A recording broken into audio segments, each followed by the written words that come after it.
نحمده ونصلي وسلم على رسوله الكريم اما بعد اعوذ باللہ السمیع العلیم من الشیطان الرجیم بسم اللہ الرحمن الرحیم۔ حضرات محترم،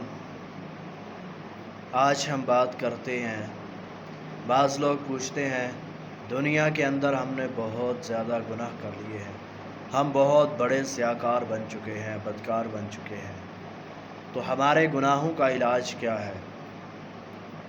اللہ رب العالمین نے ایک کلیہ بنا دیا ہے، جو بندہ بھی 100 مرتبہ سبحان اللہ، الحمدللہ، اللہ اکبر، استغفر اللہ، ان کلمات کو کہتا ہے، اللہ رب العزت اس بندے کے جتنے بھی گناہ ہوں گے اللہ تعالیٰ ان کو معاف کر دے گا۔ ہم نے کبھی بھی اپنے گناہوں کی سیاہی کے بارے میں سوچا بھی نہیں ہے کہ ہمارے گناہ پہاڑوں کو کراس کر رہے ہیں، ہمارے گناہ آسمان کی بلندیوں کو پہنچ رہے ہیں۔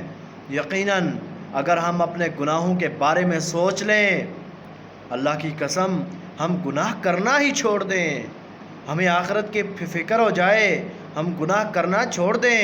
ہمیں دنیا کی لالچ لگی ہوئی ہے، ہم اس لیے گناہ پہ گناہ کیے جا رہے ہیں، بدکاری کے اوپر بدکاری کیے جا رہے ہیں، ہمیں علم ہی نہیں ہے۔ اگر اللہ کے بندو ہمیں علم ہو جائے نا، ایک دن علم ہو جائے کہ اللہ نے ہمیں 24 گھنٹے دیے ہیں، اللہ نے قرآن میں کہا وَمَا خَلَقْتُ الْجِنَّ وَالْإِنسَ إِلَّا لِيَعْبُدُونَ، جن اور انسانوں کو پیدا کرنے کا مقصد ہی یہ تھا کہ میری عبادت کریں۔ اگر یہ انسان، یہ جنات، یہ سارے کے سارے سمجھ لیں کہ اللہ تعالیٰ نے ہمیں کس مقصد کے لیے پیدا کیا ہے، دنیا کے اندر کوئی بھی انسان یا کوئی بھی جن ایسا نہیں گزرے گا جو اپنے لمحہ لمحہ بھی اللہ کی عبادت سے خالی گزار دے۔ یقیناً اپنے دلوں کے اندر عبادات کا تصور پیدا کریں، اپنے دلوں کو اللہ کے ساتھ ملا لیں۔ سبحان اللہ، الحمدللہ، اللہ اکبر۔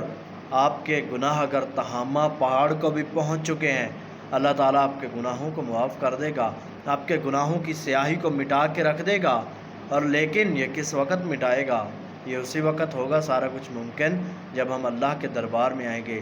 اللہ تعالیٰ آپ سب کو سننا اور میرا بیان کرنا اپنی بارگاہ میں قبول و منظور فرمائے۔ سبحان ربک رب العزت عما یصفون وسلام علی المرسلین والحمد للہ رب العالمین۔